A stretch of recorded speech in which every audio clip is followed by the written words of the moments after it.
Hi, this is Frank Rodriguez Villela. My channel is connected to beginning guitar students, and that's what I sort of aim it around people that have never played guitar before, and some people who have played a little bit and just want some pointers on stuff. But I just had the idea, since I was on the West Coast, that I would start interviewing people that I respect and love and have known of them for years, and the irony here is that I know Mr. Bill Swick, and Bill Swick is somebody that grew up in my part of the country, in east part of Texas. So Bill Swick is probably one of the, for sure, the best educator in the country. If not the world. I just feel so strong about how his knowledge and what he's done. And so there's a lot of things that I know because we're friends, and we visit with each other quite a bit. We do. So we do. It's a great thing. But there's just I think a lot of people need to know, I guess, really just how you got going, how things got started for you in music and in guitar playing. Mm-hmm. So obviously it's in Texas, right? Where in Houston. Yeah, I was I grew up in a household where there was literally no radio, no phonograph, no kind of music whatsoever, except for we had a piano in the living room. And it's kind of funny because I have two older sisters, and I have two aunts who are marvelous piano players and teachers, and they played organ and piano in the churches every Sunday that they went to, and they gave private lessons. And my parents bought this piano for my two sisters to take piano lessons, and my aunts gave them lessons. And they never practiced. There was this thing there, my parents would say, we had to chain my sister down to the piano bench today to make her practice. And there's this whole just kind of negative thing about music because the piano lessons didn't go well. Right. And my two older sisters, my siblings, failed at music. And so, music was just a big nothing in our household. And yet we watched television nonstop. The television went on in the morning, and it was the first thing to be turned on in the morning, last thing to be turned off at night. Television was always on. Mm-hmm. And back in those days, what year was that? Well, this would be, I'm thinking we had a television by the late 50s, because I remember watching Liberace had a TV show. I remember watching Liberace during the daytime. It was a daytime show.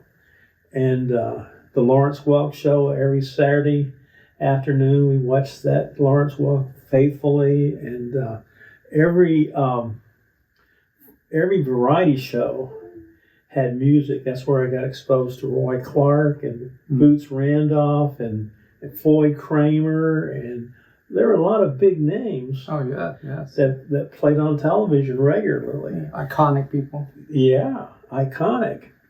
And boy, I knew I wanted to be involved in music. And then the Beatles came out. Then I knew I wanted to play guitar. And so I was at the time I was in the 6th grade, and the junior high music teacher came over to our school and said, "Who wants to be in band?" And I raised my hand. Yeah, I want to be in band, because we had a Halloween carnival that October, and the junior high sent over this little group to play, and they played Little Woman Roy Orbison. Oh, that guitar lick, dum dum dum dum dum. Oh man, that was so cool. I saw that and I thought, that's what I want to do. I want to go to that junior high school and play that music. Right. Well, he tells me, well, that was just a special group. We don't really have that. But if you want to be in band, you have to pick an instrument. And they, of course, give you the choices of flute, clarinet, trombone, or saxophone. Well, I knew Boots Randolph and loved that yakety yak, so I thought, well, I'll play the saxophone. And all the 50s groups at the time had a sax in it. Yeah. So I thought, I'll just play saxophone. So I signed up for the saxophone. And then I also started playing guitar.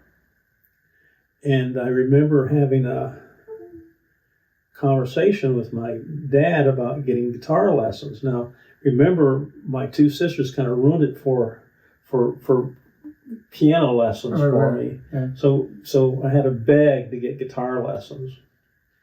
And my dad said to me, he says, I'll pay for guitar lessons if you learn to play like Roy Clark.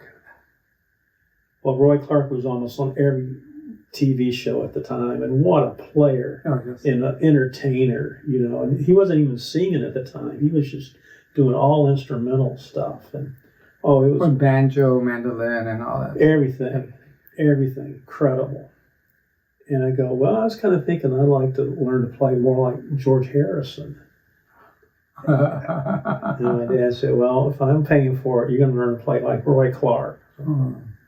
Okay, well, that's a big task to go from zero to Roy Clark in a couple of lessons, but I agreed to it, and we found a teacher who was just excellent, and he taught me some things about the guitar that I don't even know where he learned it, but it was great. But it gave me a foundation to because I was learning to read music and band and translate that to the guitar. And he gave me a foundation of chord and chord structures that is applicable to any kind of music. Mm-hmm. And he kind of set me up for being able to play, professionally. And what was his name? Do you remember? John Govro was his name. Mm-hmm. And we became friends. And I didn't take lessons that long before all of a sudden I was playing in a rock band, and I was playing saxophone in the band and playing a rock band on weekends. I mean, we had gigs. I played every weekend through high school. I was playing somewhere. Mm-hmm. It was great. And then, later on in life, when I moved to Las Vegas, I was playing showrooms in Houston, as you know, and I kind of translated that to moving to Las Vegas, because my first gig here was playing at the Houston Music Theater with is that the one that revolves? The round one, yeah. Was it called the Celebrity Theater? Not then. It was called the Houston Music Theater. Oh, okay. It's changed names after that. It's called something else now. But anyway, one of the acts that Cassidy and Shirley Jones, Jack Cassidy and Shirley Jones was the show I was playing, and I think I told you the story where the opening act had a wah-wah pedal. Oh. And Jack Cassidy had never heard this wah-wah pedal before. He was so excited. And they were saying, well, they were doing the Tonight Show with Johnny Carson, and then they were going to Las Vegas to play open the Bally's Hotel. We're going to be the first act, and they wanted me to go with them and be the guy that's playing that wah-wah.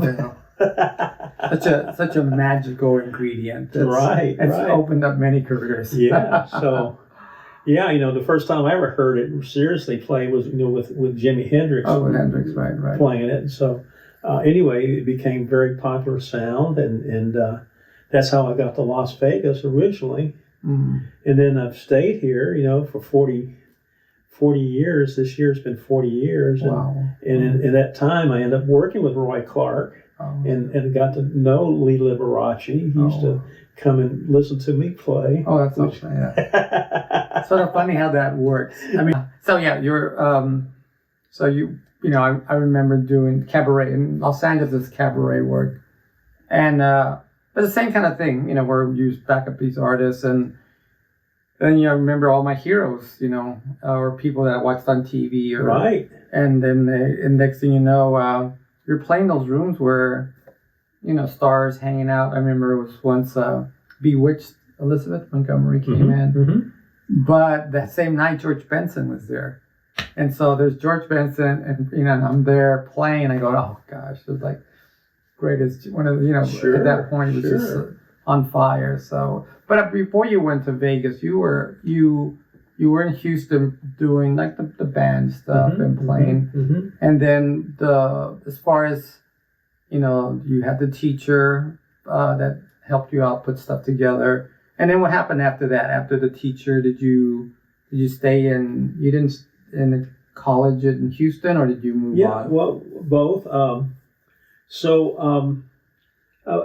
was working in a music store during high school, the same store I went to for lessons, where I started. So the guy was teaching me. He went off to New York with a recording contract, and so I took over his students. Oh, good. So that's how I got into the music store. And one day, a guy walks in.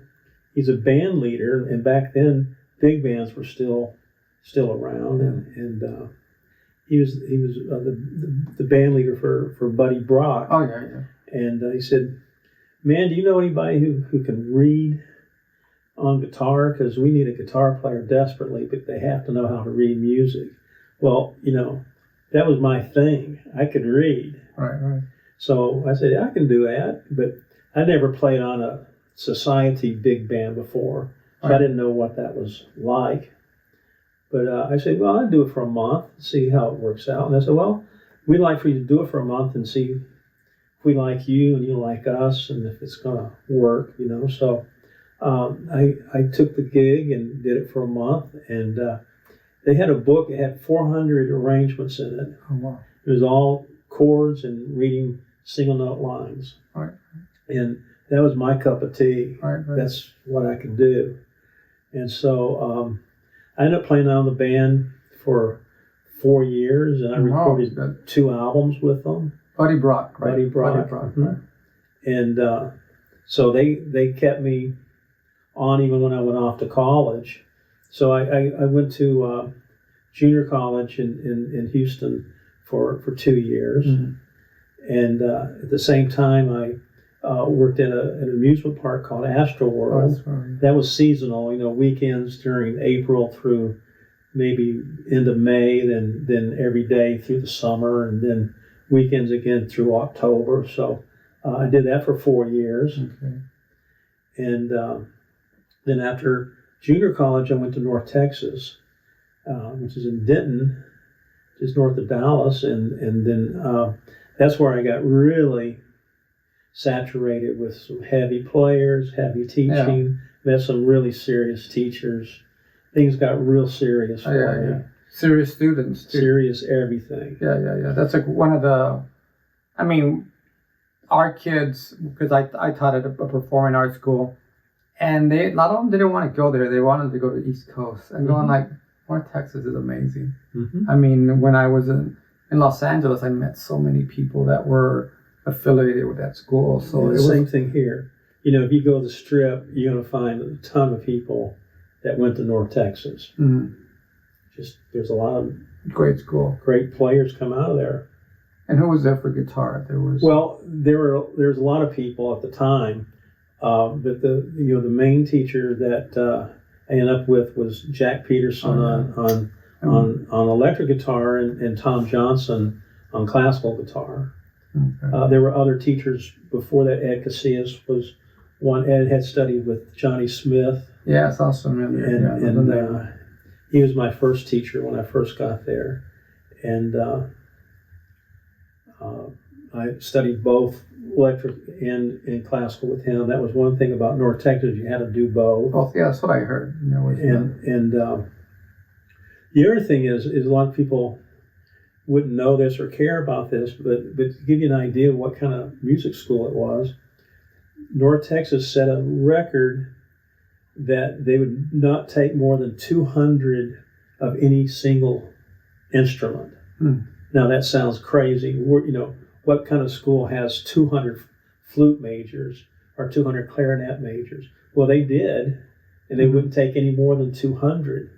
So the first year that I was there was the first year they had guitar at North Texas. And they had the same rule, no more than 200.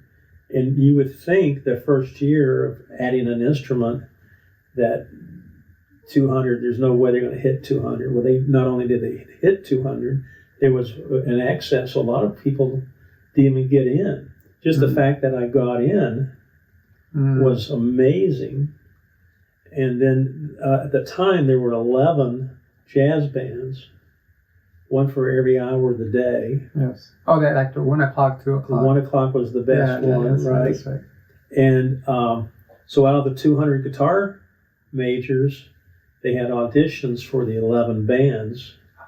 And so you had to be in the top 11 just to be in one of the bands, because they only took one guitar. That's right. Every band. Yeah, for trumpet, it'd be 4 trumpets or 5 trumpets. 5 trumpets for. Wow, So I made the fourth band. I was number 4. 4 o'clock. You were 4 o'clock. The first year I was there. That's awesome. Yeah. So that put me in the top 11. Right. The 200. But see, I'd already been playing professionally. Oh yeah, I would put you. That would be top 5. Right, the top 5. Top 5. That way. I'd rather look at it that way. Which is even more interesting, because then they started the first electric guitar ensemble, which is the kind of copy after Tony Reese. Oh yeah. And they wanted the top 5 for that. Yeah, that's right. And I was in that group. Yeah, you would have been. Because in LA, that's one of the reasons I moved to Los Angeles. Not to. Well, I would have loved to have been in his quintet, but he had all.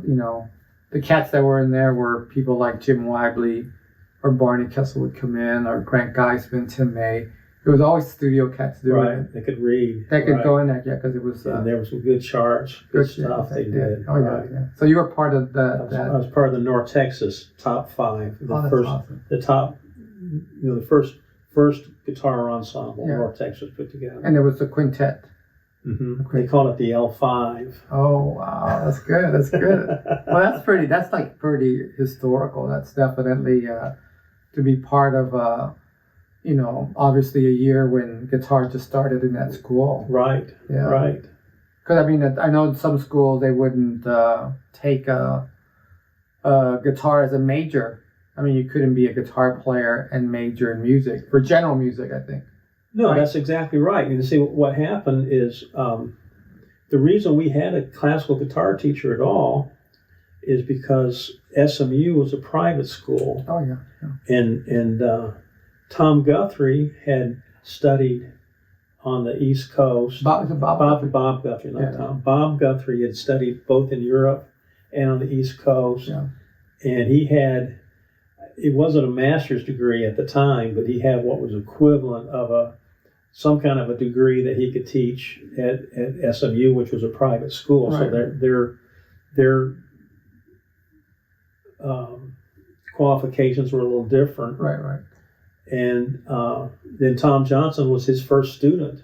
Oh, wow. To graduate, and he was the first student to get a master's degree from SMU, and then he got hired immediately at North Texas. Yes. And he's still there. I see. He's oh my still God. there. Why would you leave a gig like that? That's right. Right. So that's how we even got a teacher in North Texas. So there weren't very many around, and there were very few colleges that you could even go to and major in guitar. And that had those kind of resources. I mean, the resources of having... No one had those kind of resources. Peterson and all those guys. But even in Dallas, there's, Bob Guthrie is there, and then he'll have his group of people. And there was other cats, too. There was other musicians that contributed to that. So that was your college, North Texas. And, right. Yeah. And then... So that was what, early 80s? It was in the 70s. 70s. Okay. Yeah. Yeah, I finished my master's degree in 1977. Okay. And at the time, that was considered a terminal degree because there was nothing else one could do in the area of guitar past a master's degree. There was no doctorate degree anywhere. No one had a doctorate in guitar. That's great. Master's degree was the top degree you could get. Okay, so they called it a terminal degree, meaning meaning that any university that might hire me could offer me tenure or the same professorship as someone who had a doctorate. So, that was kind of the scramble then. It's like, okay, well, now I'm going to graduate. I need to find a job. And of course, there were no options other than universities that wanted to have guitar. And at the time, I got offered a job, hard offers at Southern Mississippi University and at Drake University. Right. And so I went to both campuses. Southern Mississippi would have probably been a cooler campus, except it was like an hour and a half from New Orleans and an hour and a half from the nearest airport. And it was just kind of logistics. You weren't going to gig in Hattiesburg, Mississippi. Yeah, no. I was going to say that. That's because I know I drive a lot. That would be tough. Right. So I go to Des Moines, and there's a full city, beautiful city with an airport, just minutes from the university, and there's hotels, there's convention centers, there's performing arts center, all kinds of opportunities to perform. Right. Plus, there was an airport, so I could go anywhere I needed to go easily. So I had never been to any place where there was snow before, but I thought, well, let's try it. So I went to Drake University, and I was the head of the jazz department and the guitar department. So I taught jazz band and guitar. And, and then I ended up working 5-6 nights a week. The whole time I was in Des Moines. I was playing constantly. There was a lot of work there. I played musicals. I played all kinds of shows that came into town. Right. That's an advantage. You would, I know of certain people, and I can't remember his name. He lives in, he teaches Baton Rouge. And he goes down to New Orleans to teach. But he always has to do these commutes, and then anything that happens, he has to drive. Sure. And it's tough. It's tough very thing. Hard. Yeah. It takes time, and you're always tired when you're driving. Right. It's tough. Sometimes it's real early in the morning after you've been up for, 18 hours, 19 hours. Yeah, I know that's exhausted. Yeah. Well, how long were you in Drake? 5 years. Oh, you taught there for 5 years. Oh, wow. And then Mr. Cassidy discovers you, huh? No, I've been out here already because that thing with Cassidy was before going to Drake. Oh, so I'd already been out here. That's why it was so important to have an airport. Right. So I could occasionally come here if I needed to. Right. But so I said I was working 5-6 nights a week, and one particular piano player that I worked the most with had an opportunity to come to Las Vegas, and asked me if I would move out here with him, and I thought, man, okay. I've been to Las Vegas. I know what the opportunities playing were, and I knew I was going to miss teaching, but I thought, okay, I'll come with you. So we moved out here, and I got an apartment just blocks from UNLV. Now, I didn't know anything about UNLV other than I knew there was a university here. Right. So we've been here for about a week, and I just walked down to the campus one day and walked into the music department, and I said, "Who do I have to talk to get hired teaching guitar here?" And the guy's name was Ken Hanlon. He was the head of the music department. I didn't know that at the time. He said, "Well, that would be me." He says, "When can you start?" Oh, gosh. And that was our conversation. Literally, Yeah. that was our conversation. Yeah.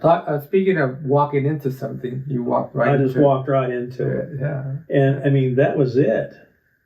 He didn't ask me my name or anything. He goes, "Man, when can you start?" I said, "Well, how about in September?" He goes, "Perfect." So this was early 80s, right? Yeah, it was 82. Yeah, early 80s. See, that was like the big guitar boom. Yeah. I mean, that's where everybody was playing guitar. Right. So many genres. You had, the rock, and obviously country's always there, and you're in Vegas, and you have everybody wants to play guitar. Okay, so let me tell you about my contract. So I was there for 20 years. So he said, "Here's the thing." He says, "I can hire you, but under one stipulation, and it's got to be in your contract, that you have a job playing on the Strip." You yourself? Me, myself. Okay. And he explained that what they were doing is they were offering that year a new program for their jazz majors, kind of an internship. Because what was happening is they were teaching these jazz guys how to play, but they weren't teaching them how to play. In other words, they could play Sammy Nestico or they could play Duke Ellington and swing like crazy, but they couldn't play behind a Bobby Darin or a Frank Sinatra type of thing. They weren't teaching them how to play a showroom. Yeah.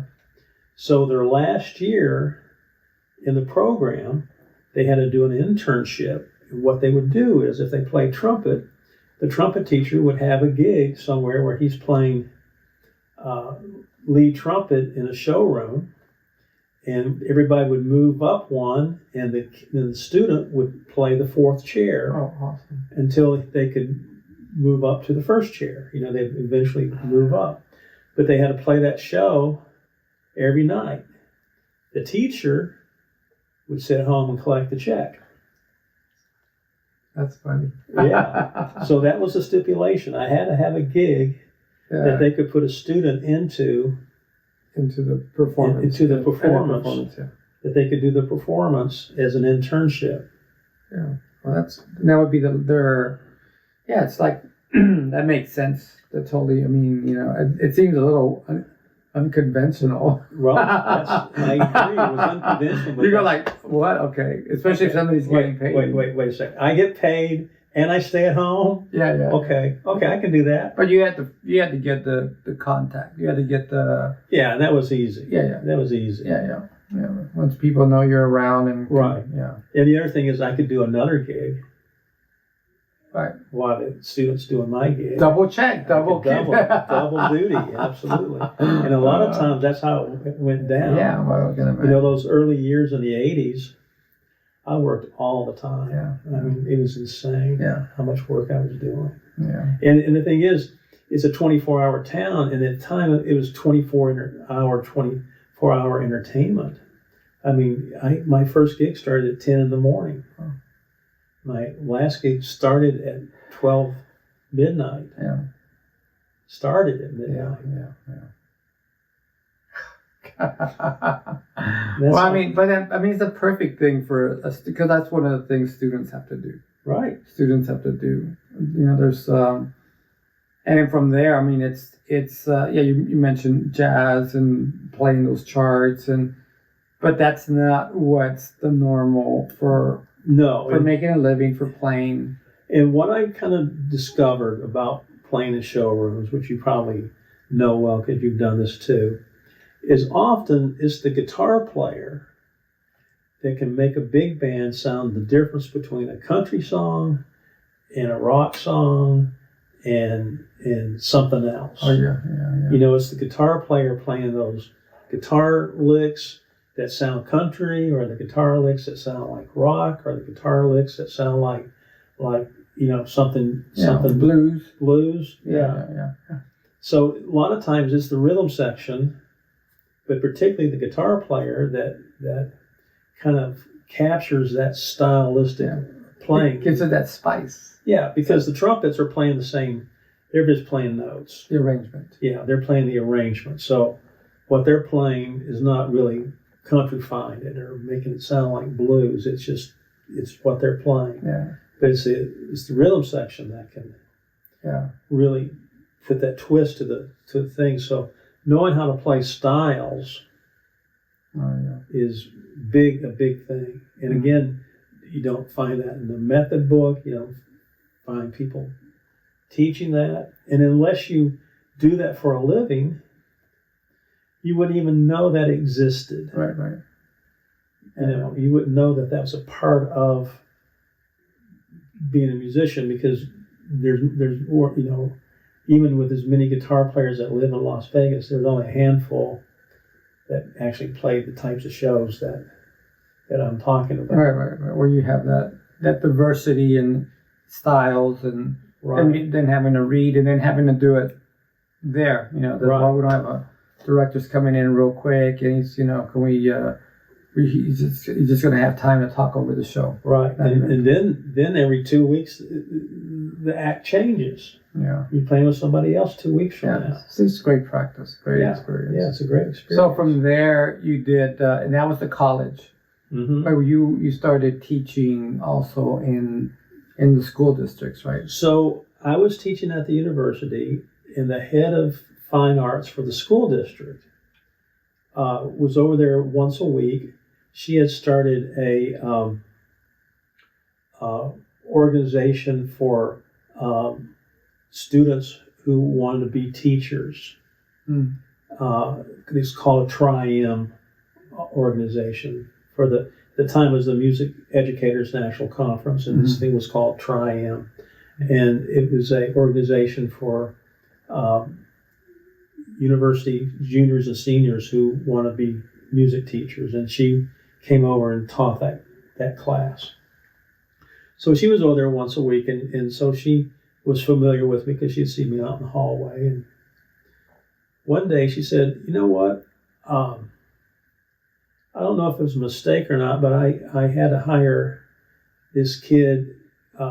He was married to a violinist, and I needed a violinist real badly, but she would only move here from Oklahoma if I'd give her husband a job, and he only knows how to play guitar. So I hired him to teach guitar at this middle school. Could you possibly come over and see what he's doing and see if anything he's doing makes any sense to you?" I said, "So, yeah, okay, I'll do an observation." So we set it up, and I go out, do an observation at this middle school. I go in, and here's 20 kids, and they're sitting in chairs, and some of them, their feet barely could touch the ground. Some of them were so small, and they had their guitars, and they were playing Surfing USA.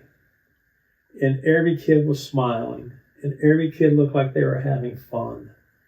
And, for middle school kids, it was pretty good. It was playing too. Yeah, right. But the more important thing is that there was 20 kids doing it, and they looked like they were having fun. Mm-hmm. So I came home that night, and I told my wife, I said, I think I just saw what I'm going to do in the future today. Mm-hmm. So I went back to this woman and from Clark County School District, and I said, I think he's doing an amazing job. As a matter of fact, what would I have to do to be able to do what he's doing? And she said, well, some of his kids are in the 8th grade right now, and they're going to be going to high school, and they're going to want to keep doing this in high school. So why don't I hire you to teach at the high school that these kids will be going to when they leave middle school? I said, great, let's do that.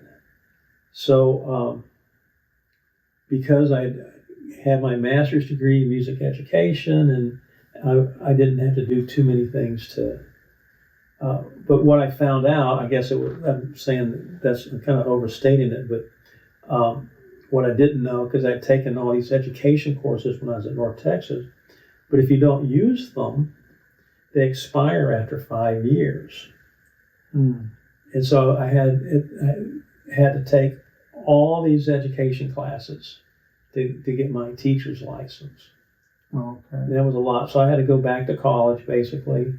At the time, I had a mortgage and I had 2 kids, and so it'd be like certification. You had to get certification. had to get certified. Oh gosh. And it was a big deal.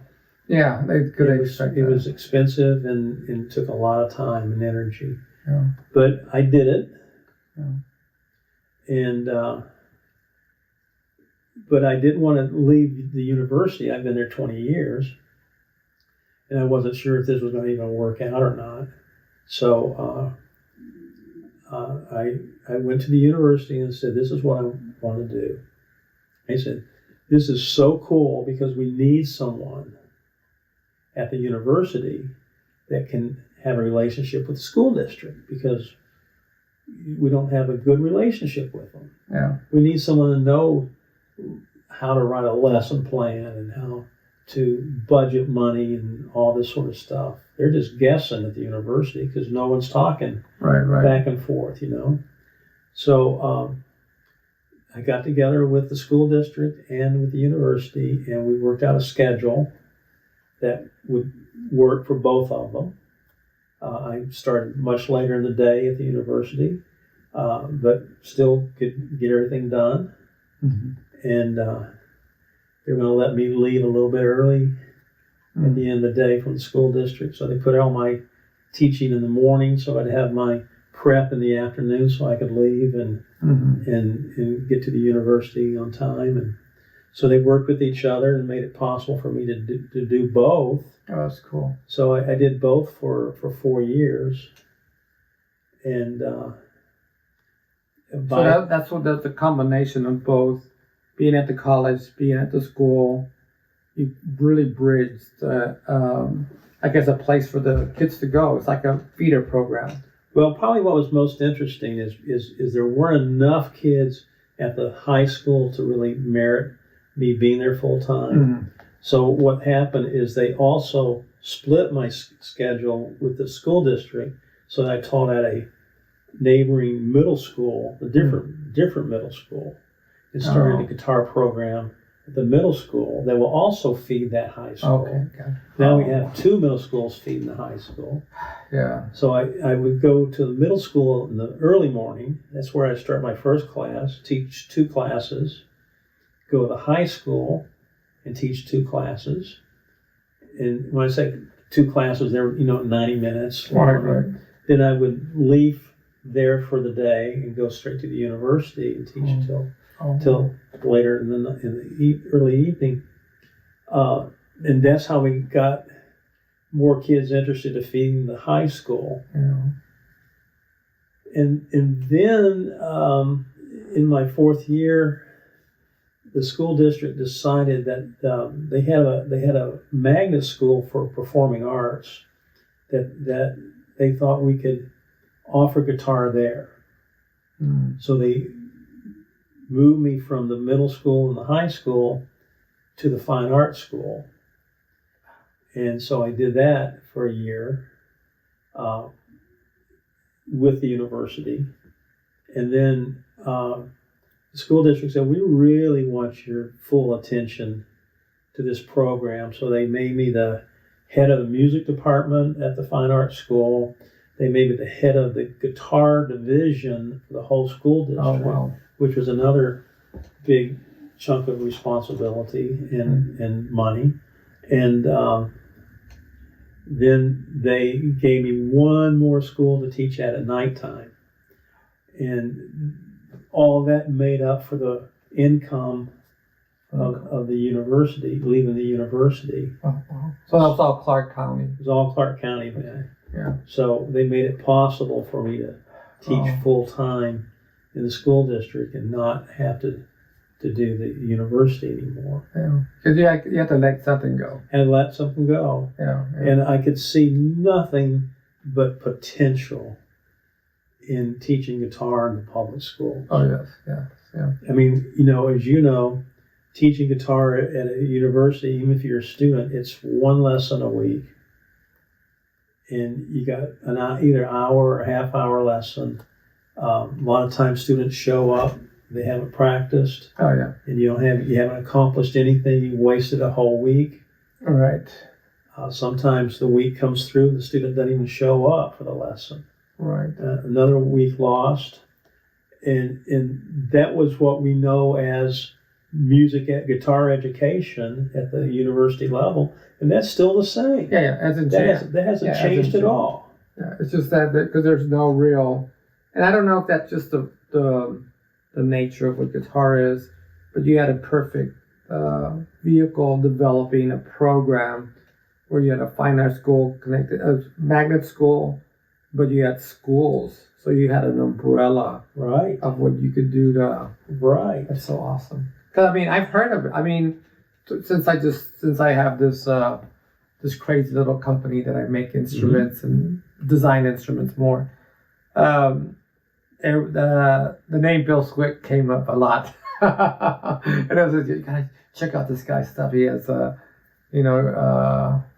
all these teachers in Clark County or in Las Vegas, and it's really awesome, and it makes sense because I taught at performing arts school, but the problem was, it's a great school. I can't say we have such talented kids that come out of there, but it's just one school, and so either you get into school or you don't. Right. So the curriculum, it's like there's no curriculum. There's really like everybody does the best that they can, but you organize a true curriculum. Yes. See, that's a key thing. I know there's people that put organizations together and they call them, this is this, or this is and they don't get me wrong, they do a great job, but there's really no curriculum. It's sort of people playing, one kind of music and one way, and it's that way, but there's no expansion to really truly connect the schools. Right. They might do it through material. They might play the same material. But to me, what you did was you created a curriculum to where you're creating a good musician and a good musician, a good player, a good person, hopefully, right? Well, that was part of the That was part of the deal. At the end, you have people that think but it's a process. So I know you've done that. So it's one of the and a question I have I have endorsers and I have artists that I talk with, and one of them is young kid Taylor Counts from New Orleans, and he's he's the leader of the New Orleans Guitar Quartet. I think they're called NOLA. I think that's what they're for New Orleans. It's but anyway, it's called the New Orleans Jazz Quartet. But he's trying to do something like what you've done here in Las Vegas, and then but he's really getting, I guess, particular doors closed. They want it more like an after school, very little. That's the feeling I'm getting. It's getting. And I can tell you what's closing those doors. Not knowing his situation. For many decades, over a century at this point, school music classes have been band, then choir, and only in some cases is there an orchestra. But band has been the number one thing. And if a student goes to college to study music education and major in music, a lot of times they'll be on a band instrument. And then they get a job teaching music in schools. The last thing they want to see is somebody to come in and say, hey, we're going to offer guitar now. Or even worse now, say, hey, we're going to offer a degree in music technology. Because kids just sign up for crazy. They just want to, you can get the number. So here's what's happening. In parts of the country, some parts of the country, band has really lost its shine for a lot of students. Nobody wants to be in marching band. Nobody wants to wear that uniform. Nobody wants to play the clarinet. Nobody wants to march. Yeah. You know? Yeah. They don't want to play that crummy music that they've never heard anywhere, but no one ever listens to. They don't want to sweat. They don't want to sweat. They don't want any of that stuff. They certainly don't want to work as hard as you have to work to learn to play the flute or whatever. So band has lost its luster. And a lot of schools are saying to the band guys, hey, if you don't get some numbers in here, you're going to not be here anymore. And one of the ways to absolutely get numbers is to offer guitar or offer music technology. Those two things bring in students. The students are interested in both of those things. If you don't offer them both, the next thing you know, you won't have time to teach band. You'll be teaching guitar and music technology full time. Right. Because that's where all your numbers are going to be. Yeah, exactly. Well, and when you're talking about technology, would be recording and all that. Yeah, because I taught at St. Jack. I was there for almost 15 years or so. And our biggest numbers came from everybody from the audio. So luckily the audio brought enough people into the program, and quite a few were guitarists from that. So it was lucky, but if it wasn't for that particular offering, and then you get a degree. There's a degree, and it's the one that's in Pasadena. It's this is horrible that I St. Jack. Oh, St. Jack. It was St. Jack. I taught at St. Jack Central. So I did a class for about 10 years. It's just a guitar class. But most of those students were from the audio program. So. And I just watched a video today that was on the Yamaha educational website of a device that Anaheim School District in California has adopted for their elementary schools. It's a handheld device about this big. It's round. It's got all the notes on it, and you push it, and it will sound all the notes. You can add percussion to it. There was this one little handheld device makes it possible to create, elementary kids can create electronic sounds and just go crazy. And they do multi-track recording and all kinds of things with it. But pitch, it has real pitch. It has real pitch. Real pitch. Real rhythms. Yeah. And it's just a handheld device that any elementary school student could operate. Right. And they don't have to learn to read music. They don't have to learn to play an embouchure, learn to get a sound out of an instrument. They got instant. Well, and you know, music. it's one of those deals where it's the age that we live in. I mean, it's this. You know, I was talking to Tim Pierce, and we were trying to, just talk about the future of the instrument and the future of how the teaching. We felt during the pandemic, things went well for good people that wanted to learn an instrument. Guitar was very good. It went well. But the teaching of guitar, that's still going to be, you can still do stuff online, but that whole idea of teaching and having people in front, it's just and physically in the same room, say 20, 30, 40 kids. And because the new kids are more used to doing this. It's sort of that quicker, instant gratification. Oh, look what I did. And you can't do that now. You're gonna have to get those calluses. You're gonna have to get that the positioning, everything is. You gotta. It's I think it's definitely a 3-dimensional thing. Absolutely, the left hand's doing one thing, the right hand's doing something completely different, and your eyes are doing something else. You have to interpret something on the page, whatever it is that you're looking at, and tell your left hand to do this and your right hand to do that, all at the same time. And, all this research about learning to do these things indicate that, it does change the brain, it does change how you're able to do better in other areas of learning, like math, for example. But it's not easy. Right. And you have to want to do it to be successful at it, because it's real easy to play the guitar badly. Oh yeah, that's true. I mean, it's I mean, I know the younger teachers that are, say, guitarists, just like Taylor. I mean, he's in a position where he's just finding sort of dead ends, So that made me feel bad. I mean, because I know at the end, he started at a point where everything seemed good, and then all of a sudden, everything wasn't good anymore. Pandemic had a lot. I mean, the thing is, it is making people think.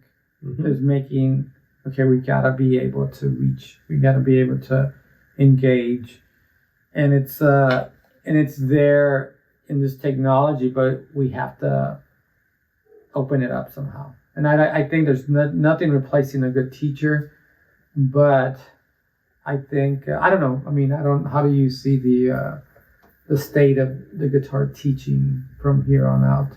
Well, I have a big beef. I've had to fight a lot of fights to get guitar where it is today. I mean, we went from one middle school with one guitar class only because we needed a violin teacher and we had to take her husband. I love that. That's a great story.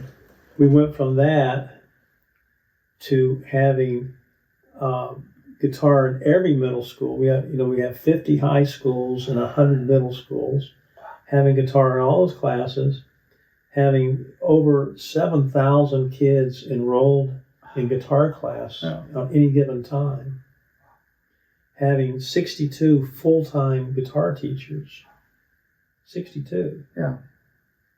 These are incredible numbers. They're big numbers. Oh, the numbers. I mean, when I heard this, I didn't even know yet there was that many students. I know there was a lot of students. A lot of students. And, we're one of the few towns in the country that can support 2 guitar centers. Wow. You think about that. Yeah. There's not very many towns in the whole country that have 2 guitar centers. Right. And part of that, and a Sam Ash. Mm-hmm. And a part of that is because 8,000 kids are in public school taking guitar. Yeah. And every one of them wants a new electric guitar for their birthday for Christmas. I want strings. And they want strings and straps and amplifiers. Yeah. There it is. And the one thing, in the early days, again, this goes back in the late 90s when I was first involved in the school district. For several years, I was invited to speak at NAMM in Anaheim in January.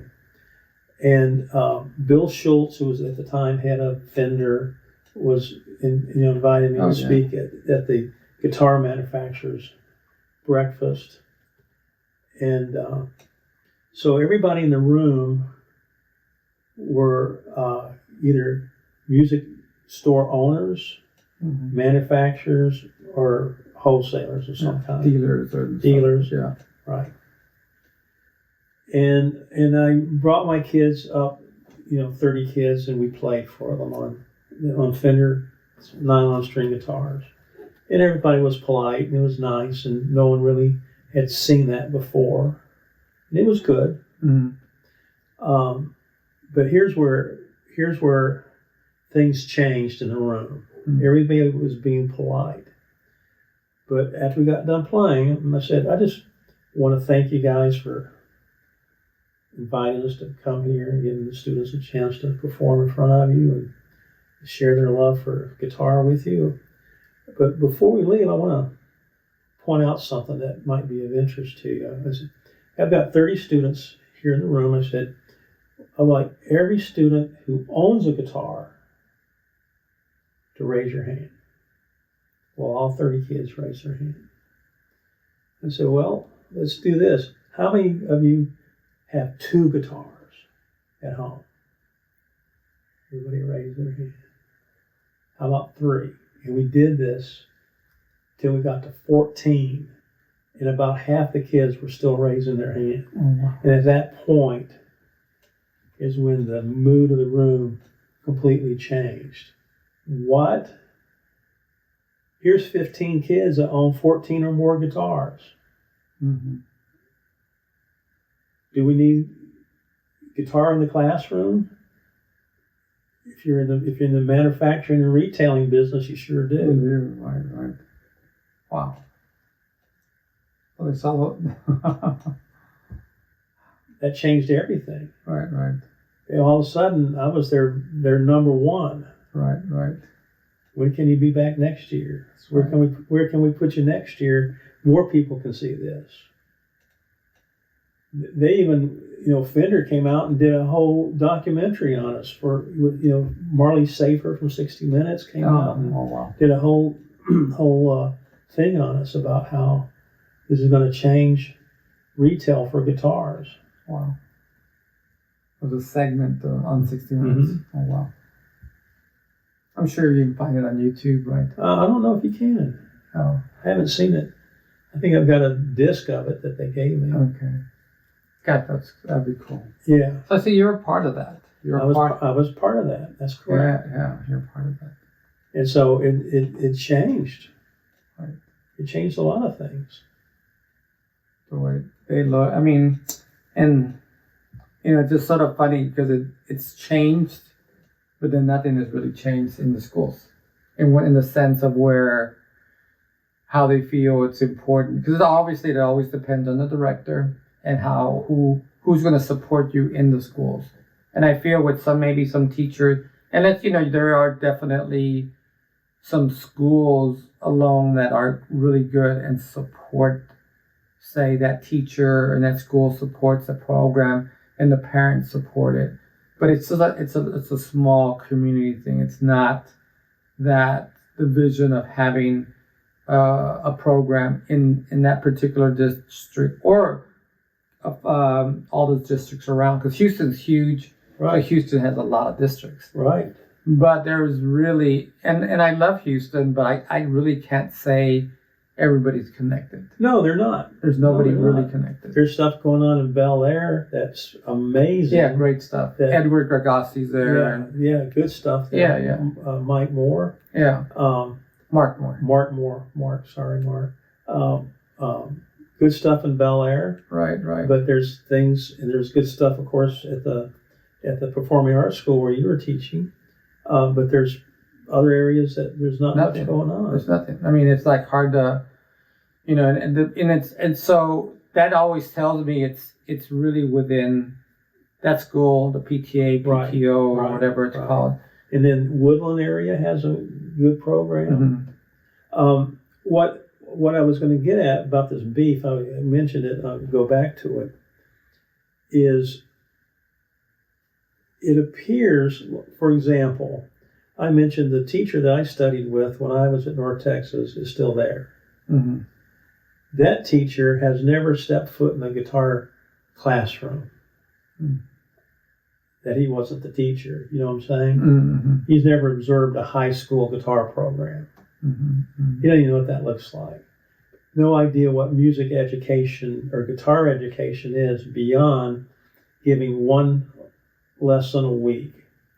Mm-hmm. So what happens is students go to college to major in music education particularly. Mm-hmm. A lot of colleges still don't accept guitar students as music education majors because there's no place they can student teach their senior year. If they're in a university where there's no high school, like for example, I was in Indiana right before the COVID was such an issue, and Indiana is the home of the Yamaha Education Center. Mm-hmm. And there's a university in Indiana who offers guitar. And I asked the folks from Yamaha, I said, what public schools have guitars? There's none of them. So now that means that the students at the University of Indiana can't student teach because there's no school to student teach in. Yeah. So they just don't even allow them to major in guitar education, but tell them they have to do choir, band, or orchestra. Mm-hmm. Meanwhile, the numbers indicate somewhere around 85% of every music education student who graduates today will end up teaching at least one or more classes of guitar or ukulele or music technology. Mm-hmm. None of which they received any assistance with while enrolled in college. Right. So part of the issue is you're a high school in Bel Air and you have two great teachers and you want to add a third teacher. University of Houston's not cranking anybody out. Mm-hmm. You see what I'm saying? Mm-hmm. North Texas might have somebody, might not. There's no place the student teach in Denton. Right. University of Texas is not doing it. Right. So where are you going to get a teacher? Maybe University of Texas Brownsville with Dr. Quantz, who's doing some great things with education there. Yes, yeah. You might be able to get a teacher from him. As far as I know, he's one of the only ones in the whole state of Texas that's graduating qualified guitar teachers. Right. Well, that's just one university in a very large, highly populated state. Yeah. So there's no line of qualified teachers available to teach these classes in public school. Mm. So they're taking these band directors whose numbers are terrible and saying, if you want to keep your job, you're going to have to teach guitar, ukulele, or music technology. They don't want to teach it. They don't know anything about it. And they don't want to learn anything about it. Right. So they do a lousy job of teaching. They do it probably more like a what we call a after-school program. I mean, that would be the extent of it. I mean, there might be things, but since they don't know, but they have to do it during the day because they need the numbers to keep their job. Yeah. They may teach it as though it was an after-school program. That's what I mean. They're doing it during the day, but they're doing it like almost like a community guitar class or something. They're called guitar clubs. Yeah, like a guitar club. Yeah, that's because I've heard kids when I stopped, and I hate it when I finally had to just, because the numbers weren't there and very little interest, but they still wanted to have it. There's a few kids, so one of the teachers that played a little guitar created a guitar club during school. It might have been during it. I don't know exactly how that worked out, but that's what it becomes. So it's just sort of like, well, whatever, it's a sort of a free for all. Right. So they give them some tabs, a lot of individual study. Yeah. A lot of nonsense, a lot of waste of time. Yeah. No, it's sort of like, yeah. A lot of babysitting, not much teaching. Yeah. And that's part of the problem. That's where my beef is that I don't think the universities fully understand what the demand is for highly qualified guitar teachers. And while they're not helping these music education students to become qualified while they're in college, would be no better time than to learn to play the guitar as a college student rather than waiting until you are already certified. You're certified and you got a job and you're trying to find a house and maybe you just got married and you got all kinds of things. Maybe you just had a child. You got all kinds of things that stopping you from doing it now. Right. We call that life. Yes. It just gets in the way of a lot of that stuff.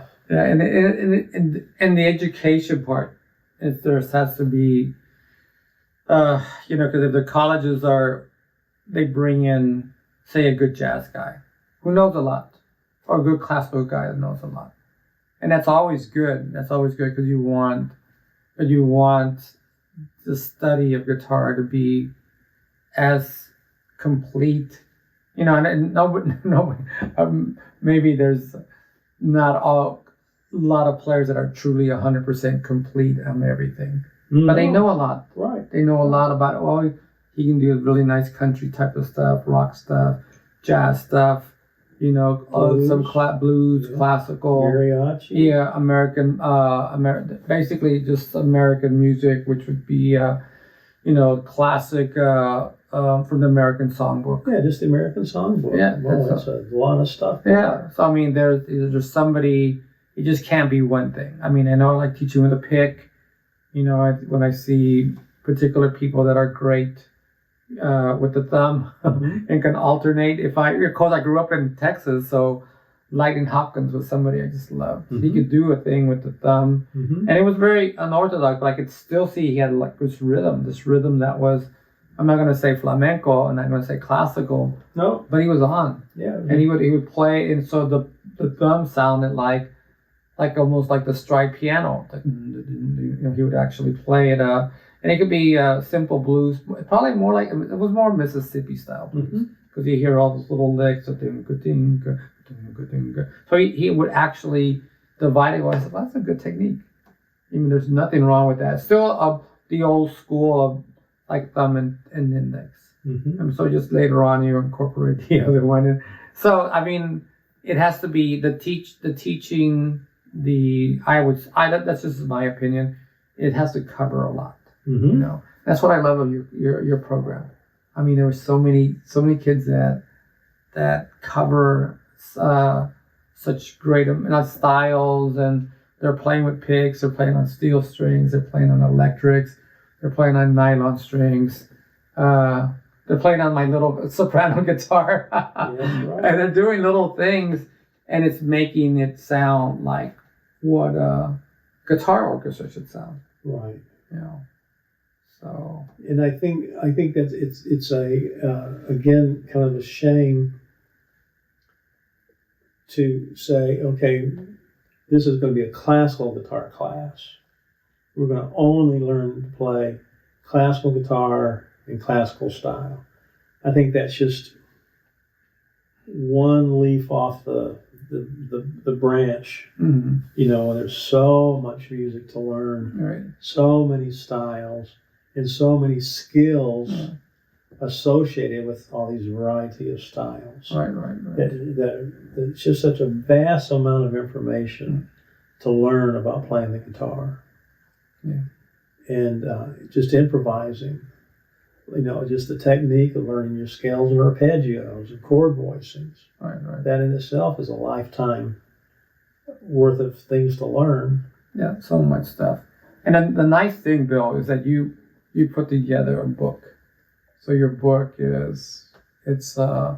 I mean, I feel like all teachers should own this book because it's a book of how to just organize guitar programs in schools.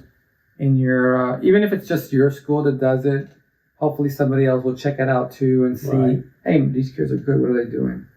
And so it's just a good way to start a program. And I know that I know Taylor felt that way. Counts because he has your book. Oh, good. And he felt so good about it, and I know Marcus talked highly about it, and I said this is just something that it's just a true curriculum. So it's a nice thing, to pick up. So what I'm gonna do, I'll have a link to your website, and so your information will be on this particular episode. So if anybody wants to pick up that book, it is you're putting stuff, even if it's really just say you don't have a lot of guitar players. This is a good book, good resource. I was playing during Christmas. I was playing arrangements, and so they were Bill Swick arrangements. So they were all this Christmas music, which I enjoyed playing them. I had a great time doing it, and so you've done a lot of great things in guitar. So I'm so honored to meet you and to be able to hang out.